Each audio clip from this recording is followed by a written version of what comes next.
या अय्युहल्लज़ीना आमनू इज़ा तदायन्तुम बिदैनिन इला अजलिम मुसम्मन फ़क्तुबू वलयक्तुब बैनकुम कातिबुम बिलअद्ल वला यअबा कातिबुन अन यक्तुब कमा अल्लमहुल्लाहु फलयक्तुब वलयुमलिल्लज़ी अलैहिल हक़्क़ु वलयत्तक़िल्लाह रब्बहु वला यबख़स मिन्हु शैआ फ़इन कानल्लज़ी अलैहिल हक़्क़ु सफ़ीहन औ ज़ईफ़न औ ला यस्ततीअु अन युमिल्ल हुव फ़लयुमलिल वलियुहु बिलअद्ल वस्तशहिदू शहीदैनि मिर रिजालिकुम फ़इल्लम यकूना रजुलैनि फ़रजुलुन वम्रअतानि मिम्मन तरज़ौन मिनश्शुहदाइ अन तज़िल्ल इहदाहुमुल उख़रा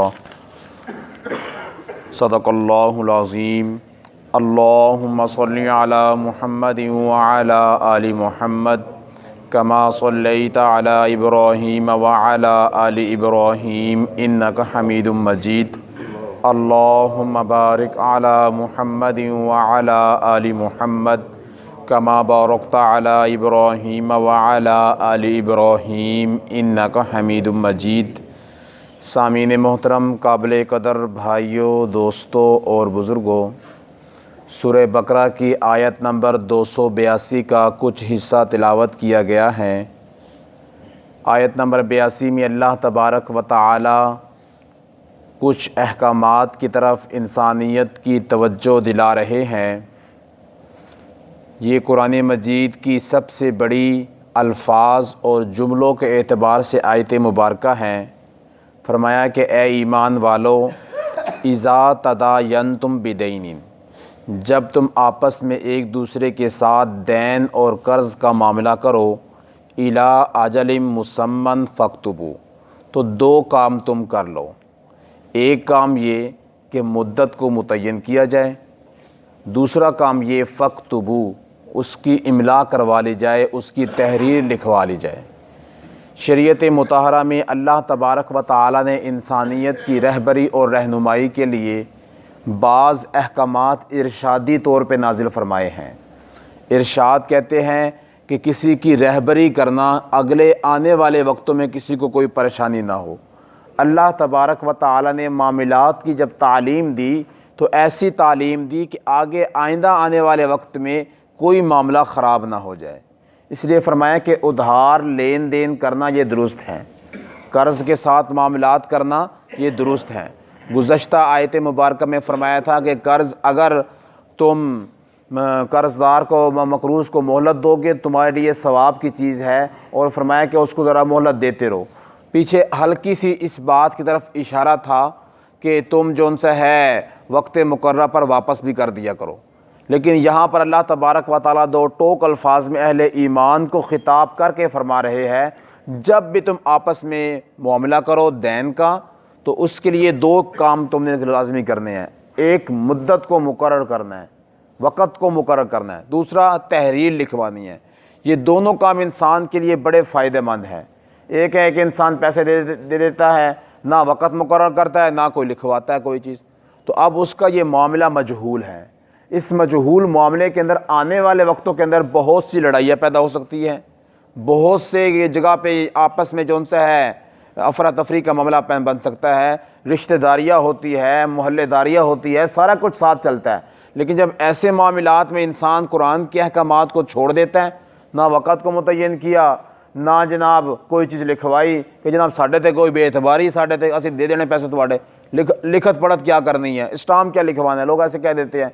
फिर जिस वक्त मामला आता है, साल के बाद, 6 महीने के बाद, फिर अगला दूसरे को देखना गवारा नहीं करता, एक दूसरे के इतना मुखालिफ बन जाते हैं, वो एक दूसरे के ख़िलाफ़ गालियाँ बकना, ये सारे की सारी चीज़ें अल्लाह तबारक व तआला ने पहले से इंसानियत को बतलाई कि तुम्हारा काम यह है कि तुम ऐसे काम करो, वक़्त भी मुकर्रर करो। अगर तुमने किसी से कोई पैसा लिया है, उधार लिया है, दैन का मामला किया है, तो वक़्त मुकर्रर हो, साथ स्टाम्प लिखवा लो, तहरीर लिखवा लो। अगर कोई चीज़ नहीं तो अपने हाथ से लिख दो, अपने या उससे को तुम अपने हाथ से लिख के दे दो, अपने दस्तखत करके दे दो, ये चीज़ फ़लाँ वक़्त के लिए मैं दे रहा हूँ, मैं तुम्हें इतने वक़्त में वापस कर दूँगा। तो इसमें इंसानियत के लिए बड़े फ़ायदे हैं और इंसान इस बात को समझता नहीं है। लेकिन जिस वक्त इंसान के सर के ऊपर से पानी गुजर जाता है, फिर कहता है हाँ यार लिखवा लेते तो चंगी गाल होती थी। अगर स्टाम्प करवा लेते तो अच्छी बात थी, अगर ये ऐसे कर लेते तो अच्छी बात थी। कोई भी मामला करना है, इसलिए फरमाया कि दो चीज़ें हैं मुफस्सिरीन ने लिखा, एक है दैन और एक है कर्ज़। दैन और कर्ज़ दोनों का उर्दू में माना तो उधार ही होता है, लेकिन दैन का लफ्ज़ और कर्ज़ का लफ्ज़ अरबी में इन दोनों के माना में कुछ फ़र्क है। कर्ज़ कहते हैं ऐसे चीज़ को जो जिसका ताल्लुक़ रकम के साथ हो, नकदी के साथ हो, मालियत के साथ हो, उसको कहते हैं कर्ज़।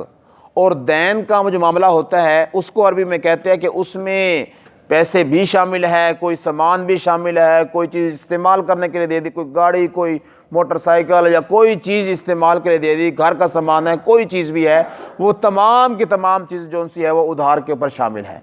अब फरमाया कि इस आयत मुबारक में इज़ा तदायनतुम बिदैनिन, ये लफ्ज़ दोनों चीज़ों की तरफ इशारा कर रहा है, चाहे तुम्हारा लेन देन का मामला किसी पैसे के साथ हो या किसी चीज़ के साथ हो, लिखत पढ़त कर लेनी चाहिए। बस औक़त होता ये है कि एक इंसान के पास 2-3 घर है, एक घर में कहते चलो कोई नहीं यार गरीब बंदे रहते रहे, गरीब बंदे हैं रहते रहे, कोई नहीं, फिर बाद में देखी जाएगी। वो गरीब क्या करता है, वो रहते रहते एक जब अरसा गुजार देता है तो फिर दावा बोल देता है उसके ऊपर, कहता है ये तो घर ही मेरा अपना है, ये तो मामला ही है मेरा अपना है, हालांकि उसके पास कोई चीज़ भी नहीं होती।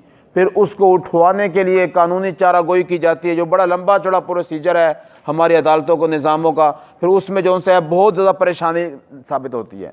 तो इसलिए चाहे आप मामला कर रहे हैं किसी गरीब से, किसी के ऊपर एहसान कर रहे हैं, तो फिर भी लिखवाना चाहिए इंसान को। चाहे घर का मामला है या कोई सवारी है या कोई और चीज़ है, इस्तेमाल के लिए दे देते हैं आप उसको, कोई मामला है, फरमाया कि इला अजल मुसम्मा, वक़्त भी मुकर्रर करो, भाई 2 साल के लिए वक़्त है, वक़्त आ जाए उसकी ज़रूरत और हो, चलो यार 1 साल और बढ़ा दिया, 1 साल और बढ़ा दिया, 1 साल और बढ़ा दिया, 1 महीना और बढ़ा दिया, तो ये वक़्त मुकर्रर हो रहा है।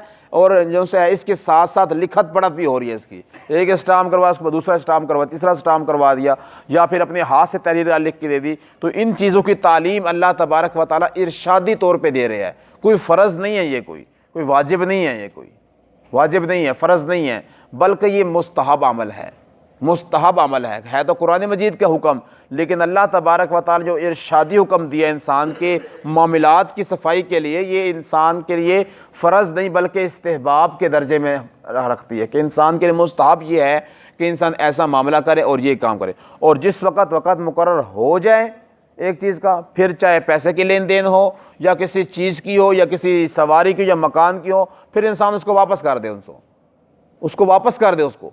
ये मामला जो उनसे है, अल्लाह तबारक व तआला ने इंसानियत को समझाया है कि जब तुम्हारी ज़रूरत पूरी हो जाए, अगर ज़रूरत पूरी ना भी हो लेकिन तुम्हारा वक़्त आ गया, तुमने कहा था भाई मैंने इतने महीने के लिए लेनी है एक चीज़, मैंने 1 साल के लिए लेनी है ये एक चीज़, इतने रुपए, तो वो वक़्त आ गया इला अजल मुसम्मा, तो वक़्त मुकर्रर पर उसको वो चीज़ वापस कर दो उसको। इसी के बारे में हुज़ूर सल्लल्लाहु अलैहि वसल्लम ने एक शख्स का वाक़या सुनाया आयत मुबारक की तफसीर करते हुए। फरमाया कि बनी इसराइल में एक शख्स था कि जो बड़ा पक्का सच्चा ईमान वाला था, उसने किसी से कर्ज़ा लिया उससे, और कर्ज़ा लेने के बाद जो से उसने वक़्त मुकर्रर कर लिया कि इस वक़्त को मैं तुम्हें दे दूँगा, और वो वक़्त आ गया और उसके पास पूरे के पूरे पैसे अदा करने के लिए मौजूद थे। लेकिन जब उसके तरफ चला उसकी तरफ, तो आप सल्लल्लाहु अलैहि वसल्लम ने फरमाया, इसका मफ़हूम है कि उसके रास्ते के अंदर कोई एक नहर या कोई दरिया पड़ता था। पहले लोगों को एक घर एक इस तरफ है, एक घर उस तरफ है, कश्ती वगैरह में सवार होकर चले जाते थे। तो उसने एक दिन कोशिश की, लेकिन हवा ऐसे चल रही थी, मौसम इतना ख़राब था, ना कश्ती चलने के इरादे में थी, ना कि जो है वो खुद जा सकता था। बहुत परेशान हुआ, काफ़ी इंतज़ार किया, सुबह से लेकर शाम जब इंतज़ार किया उस शख्स ने, उसने कहा अब तो मामला अगली तारीख़ पर चला जाएगा, मेरा तो वक़्त जहाँ तक मुकर्रर है। कहते हैं कि आप सल्लल्लाहु अलैहि वसल्लम ने फरमाया कि एक लकड़ी तैरती हुई आ रही थी, उसमें कुछ थोड़ी सी दरार थी, उसने वो रकम और रुका लिख के जो है उस दरार के अंदर रख दिया उसके अंदर, और अल्लाह ताला के हवाले कर दिया। वो लकड़ी ऐसे चलती आगे जा रही थी, उसको आगे कर दिया और वापस घर आ गया। जब वापस घर आ गया कुछ दिनों के बाद देखा कि मौसम ठीक है, उसने दोबारा से उतनी रकम ली और उस कश्ती पर सवार हुआ, और कश्ती पर सवार होकर जब उस बंदे के पास पहुंचा कि मैं रकम देने के लिए आया हूं, तो उस शख्स ने पहले कहा कि भाई मेरे पास तो रकम पहुंच गई है, मेरे पास तो रकम पहुंच गई है। उसने कहा कि भाई मैं तुम्हारा एतबार नहीं करता, मैं ये आपने मेरे से मामला किया था, ये मेरी लिखत पढ़त हुई थी, ये आपके पैसे, आप पैसे ले अपने। उसने कहा भाई बेशक जो कुछ हुआ मर्जी हुआ था, मेरे पास तो पैसा पहुंच गया। तो क्योंकि जो देने वाला था आपने फरमाया उसने तो अल्लाह के नाम पे छोड़ दिया था उस लकड़ी को, उसको नहीं पता था कि शायद पहुँचे नहीं पहुँचा, और उसका गुमान भी ये था कि शायद ना ही पहुँचे, लेकिन अपनी तरफ से एक दे दिया मैंने सदका जो सा उसको पैसा, शायद कि अल्लाह पहुँचा दे। लेकिन उसने इसरार किया तो फिर उसने बताया कि मुझे हालात ऐसे बने कि अल्लाह तबारक व तआला की तरफ से कि मैं ख़ुद अपने घर से निकल के उस साहिल तक गया, हालांकि मैं जाता नहीं हूँ, मैं उस वक्त गया, और मैं बग़ैर किसी सोचे समझे कि अल्लाह तबारक व तआला मुझे काफ़ी देर तक बरसती बारिश में, बादलों में, तेज़ हवा में वहाँ पर खड़ा रखा। मुझे खुद नहीं पता मैं क्यों खड़ा हूँ, मुझे खुद नहीं पता, कह रहे कि जैसे मैं खड़ा हुआ तो मुझे देखते देखते वो लकड़ी मेरे बिल्कुल करीब आ गई। जब मैंने उस लकड़ी को उठाया, मैंने देखा कि उसके तुम्हारा रुका था और तुम्हारे पैसे तुम्हारे। जब मामला हो गया तो अब मैं दोबारा क्यों इसको अदा करूँ? तो फरमाया आप सल्लल्लाहु अलैहि वसल्लम ने ये वाक़या बयान करने के बाद कि जब इंसान की देने की नीयत दुरुस्त हो तो इंसान जो भी तरीके इख्तियार करे आगे अल्लाह ताला पहुँचा देते हैं, आगे तक इंसान को अल्लाह ताला पहुँचा देते हैं। अब उसकी नीयत दुरुस्त थी, उसकी पैसा उस मकरूह कर्ज खा तक अल्लाह तबारक व तआला ने पहुँचा दिया। तो इसलिए उलमा ने लिखा है कि जब इंसान देने की नीयत कर लेता है कोई कर्ज, तो अल्लाह रब्बुल इज़्ज़त मामलात भी बना देते हैं, मामलात भी बना लेते हैं। लेकिन इंसान दिल से नीयत तो करे देने की, किसी का लाख मारा हुआ है, किसी का 2 लाख मारा, किसी का 50,000 मारा हुआ है, किसी का कुछ मारा हुआ है, लेकिन देने की नीयत ही नहीं करता। देने की नीयत करे, अल्लाह तबारक व तआला खुद ब खुद मामलात बना देंगे, और मामलात बना देंगे, और अल्लाह तबारक व तआला कर्ज देने की वजह से जो कर्ज लिया हुआ है आपने वापस कर दिया, उसके ऊपर भी अल्लाह रब्बुल इज़्ज़त ने अजर व सवाब रखा है। अजर व सवाब क्या रखा है? फरमाया कि जिस इंसान ने अपने कर्ज खा को वक़्त पर कर्जा अदा कर दिया, उसको कर्जा उसका वापस कर दिया उसका, फरमाया कि उसको भी उतने ही रुपए सदका करने के बराबर सवाब मिल गया, सवाब मिल गया। लेने वाले को भी सवाब है, मोहलत देने वाले को भी सवाब है, वापस देने वाले को भी सवाब। इसलिए फरमाया कि आप सल्लल्लाहु अलैहि वसल्लम कर्ज लेते थे, कर्ज लेते भी थे, कर्ज देते भी थे, और आप सल्लल्लाहु अलैहि वसल्लम जो उनसे है रहन रख के कोई और चीज़ भी ले लेते थे, फिर जब वक़्त आता वो चीज़ वापस कर, पैसे देकर वो चीज़ वापस ले लेते अपनी।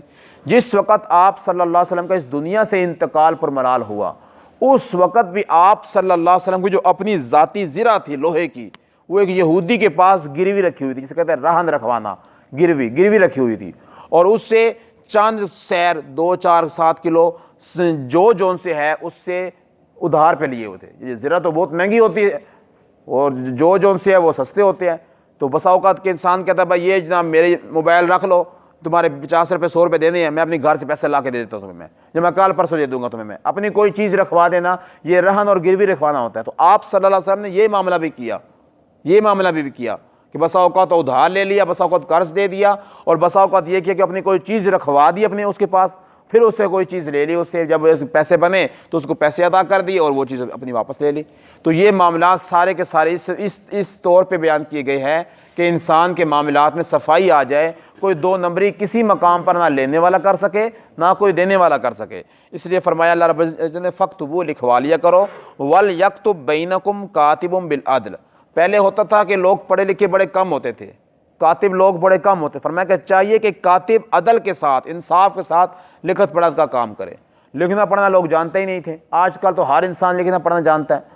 और दूसरी बात उलमा ने लिखा है कि ये आयत मुबारका वाल यक्तुब बैनकुम कातिबुम बिल अदल, कातिबुम बिल अदल, कातिब अदल के साथ लिखे। ये मामला आज भी ज़िंदा है किस अंदाज से कि एक है तहरीर मैंने और आपने लिखनी है, और एक है तहरीर जो स्टाम्प फरोश लिखता है, जो वसीका नवीस लिखता है, उसकी तहरीर में और मेरी आपकी तहरीर में बड़ा फ़र्क होता है। बड़ा उसने तहरीर जिस तरीके से बना के लिखनी है, वो तहरीर तो कानूनी चारागोई में कुछ काबिल कबूल होती है, जो हम लिखेंगे वो काबिल कबूल नहीं हो। तो वो इस तरीके से बना के लिखता है। इसलिए फरमाया कि कातिब जो असल जिसने इल्म हासिल किया है उसका, वो अदल व इंसाफ के साथ लिखे। वला याबा, इनकार ना करे कातिब, अल्लाह ने फरमाया इनकार ना करे, अन यक्तुबा, ये कि वो लिखे, कमा अल्लमहुल्लाहु फल यक्तुब, कि जो अल्लाह ने उसको सिखाया इल्म, उसके इल्म के मुताबिक वो लिखे।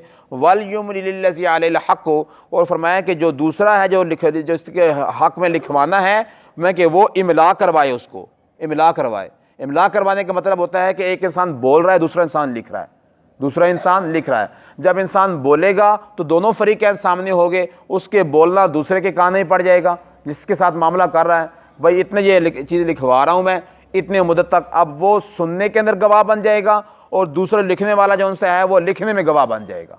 तो दोनों मामलात इस तरीके से हो जाएंगे। इसलिए फरमाया वल युमलि लिल्लज़ी अलैहिल हक़्क़ु वल यत्तक़िल्लाह रब्बहु, अल्लाह से डरे जो उसका रब है, वला यबख़स मिन्हु शैया, किसी किस्म की कोई कमी ना करे। फरमाया कि कातिब और लिखत पढ़ा का जो काम है ये बड़ा नाजुक काम है, नाजुक काम है। इसलिए फरमाया कि वला यबखस, किसी किस्म की कमी ना करना। उस कमी करने की वजह से तुम्हारा सारे का सारा मामला ख़राब हो जाएगा। बस औक़ात होता ये है कि एक इंसान ने इतनी ज़्यादा सख्ती मामले में नहीं रखनी होती, लेकिन स्टाम्प फरोश वसीक़ा नवीस ऐसी तहरीर बनाता है कि उस मामले में बड़ी ज़्यादा सख्ती हो जाती है, बड़ी ज़्यादा शराइत अपने पास लिख देता है। क्योंकि सारे लिखते हैं, मैंने भी लिख दी, मैंने भी ये बात लिख दी, मैंने भी। इसी तरह लोग स्टाम्प लिखवाते हैं तलाक़ के बारे में, तो वो जो इंसान तीनों तलाक़ है उसके ऊपर पहले से लिख देता है। और जैसे वक्त बंदा जो सा होता है वो एक दिन को दस्तखत कर देता है, अंगूठा लगा देता है, और वो तहरीर उसके पास आ जाती है जिस वक्त शनाख्ती कार्ड नंबर के साथ। तो अब तो काम क्लियर हो गया, काम पक्का हो गया। जब उसने पढ़ के सुना दिया उसने, और जो उनसे उसने लिखवा दिया उसने अंगूठा भी लगा दिया, दस्तखत भी कर दिया उसने, ये सारा कुछ काम कर दिया, तो अब कौन सी पीछे चीज़ बाकी रह गई? अब बाकी क्या चीज़ रह गई? अब तो जो शरीयत है और मुफ्ती जो उनसे है वो तो तहरीर के ऊपर फतवा देगा। जो आपने औरत को भेजा है स्टाम्प, उस स्टाम्प के ऊपर क्या लिखा है उस तहरीर के ऊपर मुफ्ती फतवा देगा। तो जब तहरीर जब देखी जाएगी, तहरीर में कातिब पहले डंडी मार चुका होता है, पहले तीनों दिनों फारिग कर चुका होता है। तो ये चीज़ें हैं। तो अल्लाह तबारक व ताला मुझे और आपको समझने की, सही तरीके से मामलात को डील करने की तौफीक अता फरमाए। फरमाया फ़इन कान अल्लज़ी अलैहिल हक़्क़ु सफ़ीहन औ ज़ईफ़न औ ला यस्ततियु। मैं कि हो सकता है कि ये जिसके ऊपर हक़ है, जिसने पैसा देना है, वो बेवकूफ़ हो या कमज़ोर और बूढ़ा बहुत ज़्यादा, उसको सही तरह से याद ना रहता हो, उसको औ ला यस्ततियु युमिल्ला, कि वो इमला करवाने की भी इस्तिताअत ना रखता हो। उसमें ऐसे भी मामला हो सकते हैं। लेकिन अब यहाँ पर कातिब के ऊपर फ़र्ज़ बनता है कि दोनों के मामलात को सामने रखे। फल युमलिल वलियुहु बिल अदल। फरमाया कि फिर एक और मामला है कि उस बंदे का जो ज़ईफ़ है, कमज़ोर है, उसका जो वली है, अगर बहुत बड़ा है, बूढ़ा हो चुका है, उसके जो औलाद है वो उसकी वली है। अगर वो छोटी उम्र का है तो उसका बाप, उसके चचा, उसका दादा, ये उसके वली है। मैं कि उसके जो वली है वो क्या करे, अदल के साथ लिखवाए, और वली जो उनसे है उसके ऊपर गवाह बन जाए। वस्तशहिदू शहीदैन मिन रिजालिकुम। आगे अल्लाह तबारक व तआला गवाहों के मामलात पेश कर रहे हैं कि गवाह जो कायम करने हैं, उन गवाहों के अंदर क्या मिकदार होनी चाहिए, उनमें क्या खसूसियात होनी चाहिए, कौन से गवाह किस मकाम पे लगते हैं और किस कैटेगरी का गवाह कौन से मामलात में नहीं लगता, वो आगे अल्लाह रब्बुल इज़्ज़त वाज़ेह फरमा रहे हैं कि अल्लाह रब्बुल इज़्ज़त मुझे और आपको समझने की, सही तरीके से अमल करने की तौफीक अता फरमाए। व आखिरु दावाना अनिल हम्दुलिल्लाहि।